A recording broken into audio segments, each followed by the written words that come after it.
qui venaient juste voir ce que c'est. Donc c'est 26 000 utilisateurs qui sont là. Voilà, niveau de satisfaction, on a bien fait ça en partenaire. On soutient actuellement, ça c'est aujourd'hui, il y a 3600 entreprises qui sont soutenues par nous, qui sont dans le processus. On parle de la mobilisation des fonds de diaspora de 4 600 000 et une grande création d'emplois. C'est intéressant la représentation des femmes là-dedans parce que c'est très variable parmi les pays. Au Cameroun, par exemple, ils sont à 60%. Et nous ne faisons rien pour avoir ce chiffre. C'est les diasporas qui choisissent leur entrepreneur. Ce qui est intéressant, c'est que plus récemment, la représentation des femmes a augmenté. C'est comme si, peut-être on commence à faire plus confiance aux femmes qu'aux hommes. Mais on a beaucoup de données là-dessus. Pour ceux qui sont un peu geeks, j'ai une énorme base de données qui me tire des statistiques. Et voilà. Et cette session de coaching réalisée. Donc c'est un logistique ce projet. C'est un projet assez simple en termes d'impact, modèle, des objectifs, mais en termes de logistique, ça tourbillonne. Voilà. Le prochain.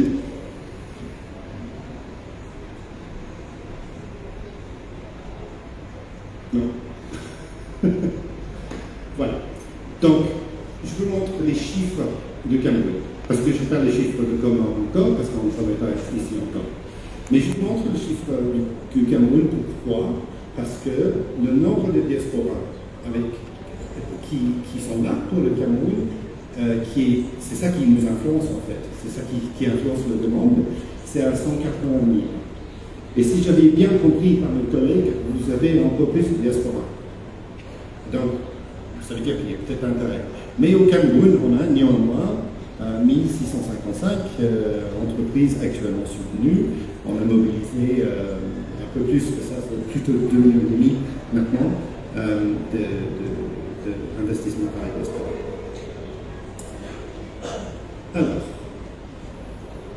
le genre de projet, on a tellement de projets, je ne peux pas vous montrer tout, mais le genre de projet, ça peut être une entreprise qui est nouveau, ça peut être une entreprise qui est existante, mais ils sont tous petits, ont besoin d'une petite injection de fonds pour compter le fameux missing middle que Yves en a parlé tout à l'heure, pour pouvoir potentiellement accéder au crédit, avoir un investissement ange qui veut faire un investissement plus sérieux.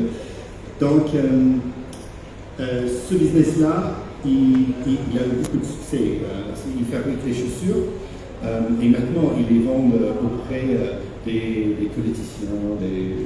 Il a eu beaucoup de présence dans le gouvernement avec ses chaussures.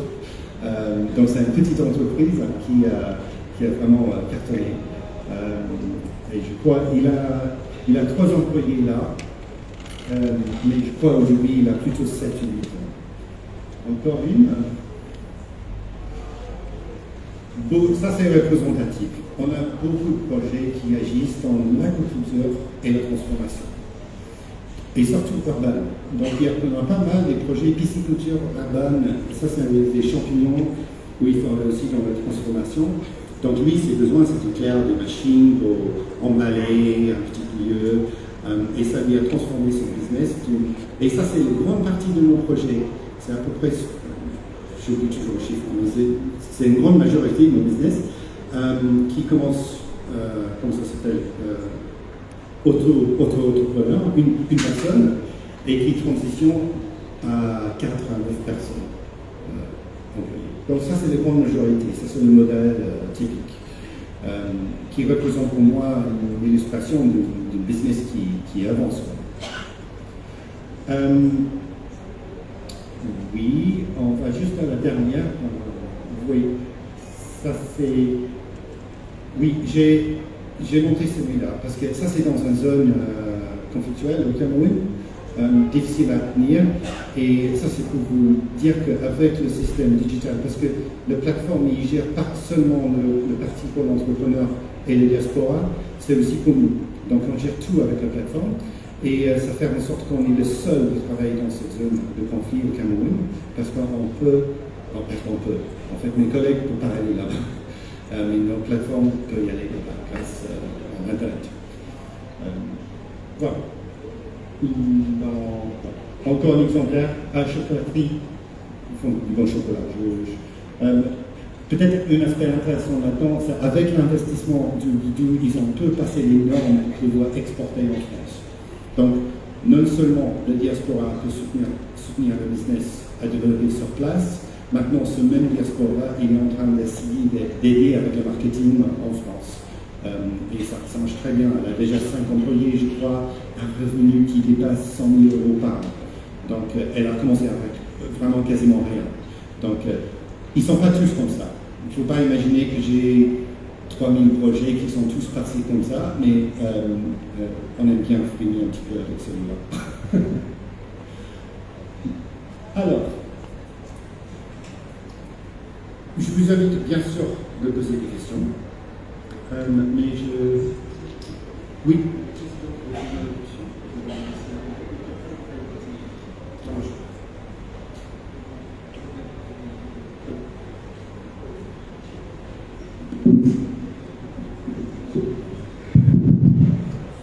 Merci. Comme vous vous en doutez, le président en exercice de l'Union africaine a un agenda extrêmement chargé, mais nous a fait le privilège et l'honneur d'être présent ici. Donc on va l'inviter à dire quelques mots. Merci, Monsieur le Président.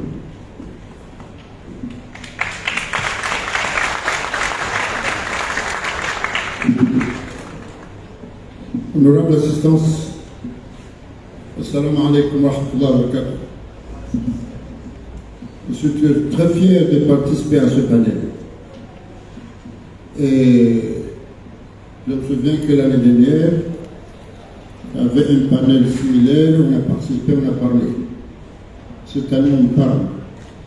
J'espère que l'année prochaine, on va faire le bilan de ce que nous avons fait.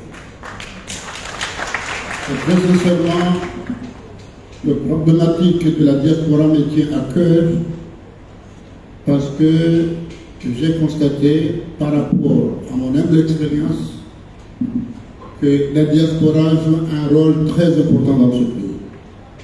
Et je tiens à mon nom propre gouvernement du peuple congolais à remercier parce que le transfert de fonds de notre diaspora jusqu'ici, c'est presque l'équivalent du budget de l'État. Et les conséquences de ce transfert, c'est que malgré l'inflation des prix, cette inflation qui est due à des événements endogènes ou exogènes, mais quand même, au Comores, on a fait en sorte qu'il n'y a pas de pénurie, on n'a pas de famine, parce que l'argent de cette diaspora, effectivement, il est destiné aux familles pour la consommation. Donc non seulement ils nous ont privés de la famille, mais la consommation, c'est l'objet de la croissance. Donc maintenant, le deal que nous avons, comment produire sur le plan national pour que cette consommation aille vers un produit national. Donc là, on va gagner beaucoup, parce qu'il y a des gens qui vont produire et des gens qui vont consommer, et surtout, on se dirige vers le mois de juin, juillet, août. C'est un mois de grand mariage, c'est le mois de consommation. Les gens en consomment. Donc cet objet de consommation, on doit faire en sorte que la production soit aussi, avant aussi d'exporter des produits finis, comme je le disais. Donc, monsieur l'ambassadeur de France, je vous ai dit, et je le dis ici, la médiateur entre nous et la diaspora, c'est vous, les Français. Avec la confiance que la diaspora vous fait et la confiance que vous faites.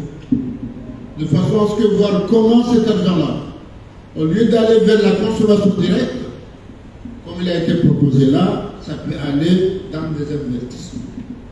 C'est beaucoup d'argent. Si on investit, là on peut produire et puis ça va aller à la consommation.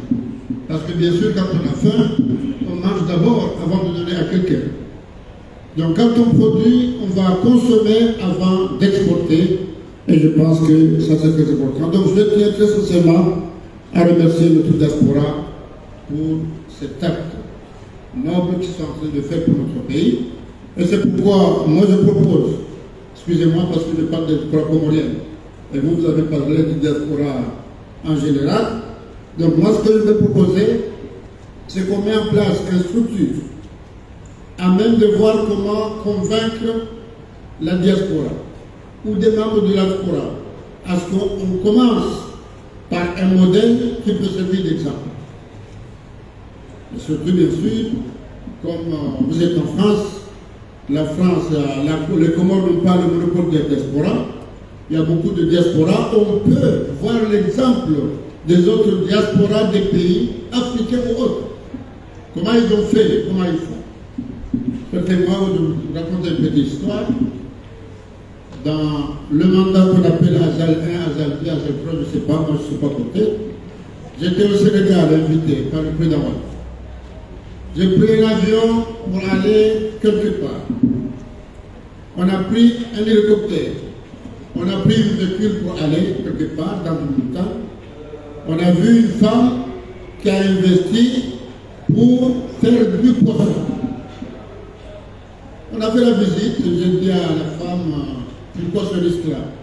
Elle a dit que le Sénégal ne connaît pas le poisson frais.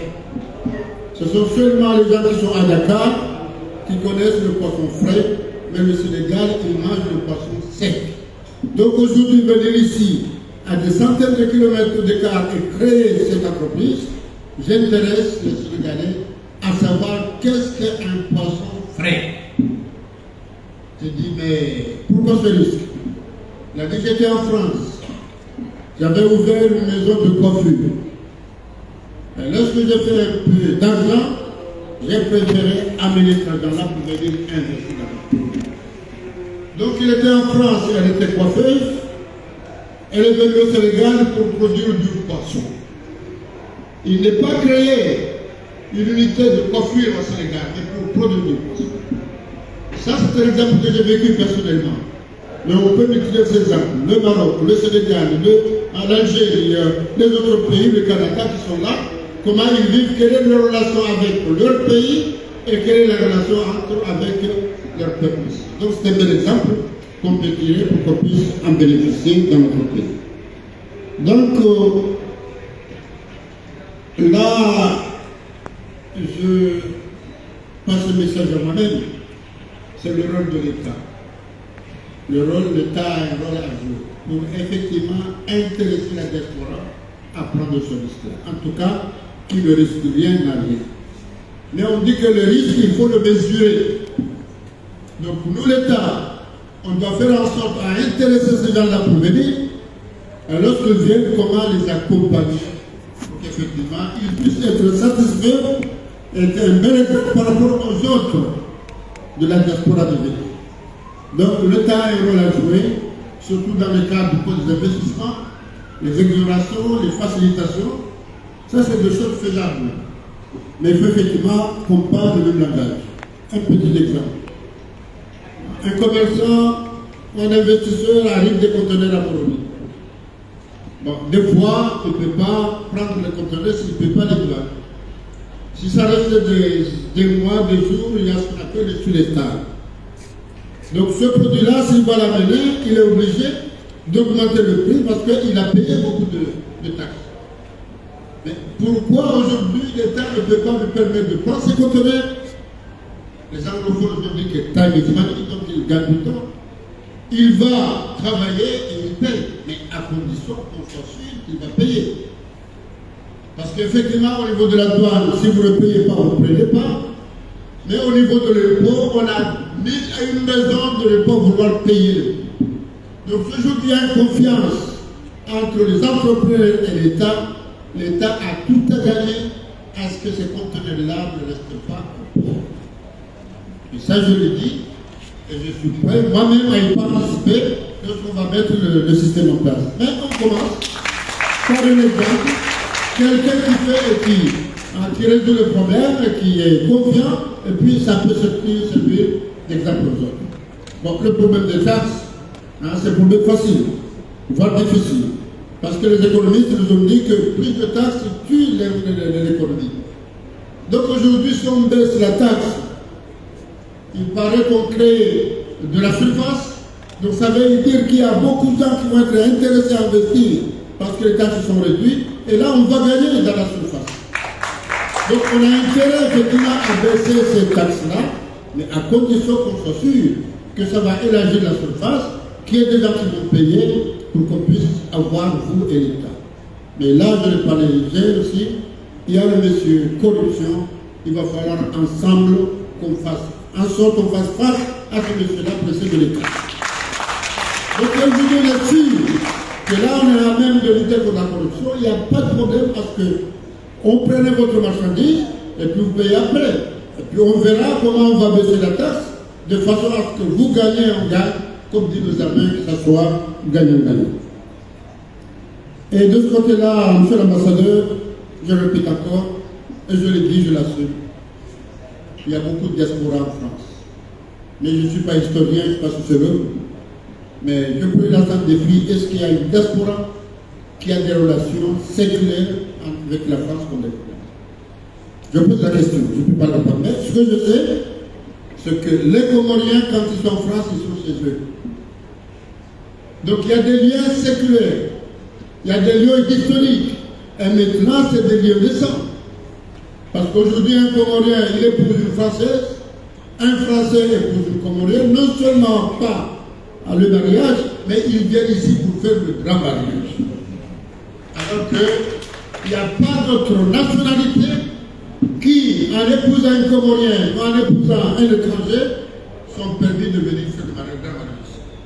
Donc là, il y a une relation séculaire qui est de ça maintenant, qui fasse en sorte qu'effectivement, la France et les Comores, ils ont une relation particulière qu'ils doivent capitaliser par rapport à la diaspora comorienne qui est en France, parce que je pense qu'en proportion, ce n'est pas en population, en proportion, je pense que si on n'est pas le premier pays, si on n'est pas le deuxième, mais on est parmi les 3 pays qui ont une proportion grandissante de la diaspora à l'extérieur.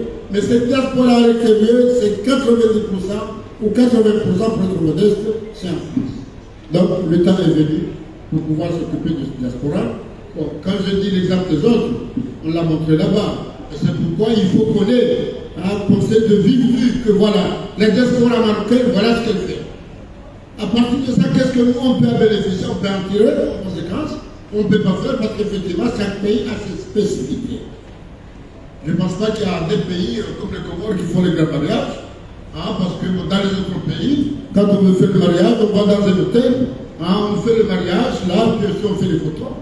Mais c'est chez nous où on rassemble plus de 1000 personnes, 2000 personnes pendant une semaine pour faire ce grand mariage. Donc effectivement, c'est un atout qu'il faut voir les points négatifs, mais qu'il faut capitaliser parce que ça nous rassemble. Il y a une idée d'unité. Un grand mariage qui se fait à Fourouni, quelqu'un se déplace à Mbéni pour aller à Fourouni. Il se déplace à Haya pour aller à Fourouni. Ce n'est pas pour manger. Mais c'est une culture de fraternité.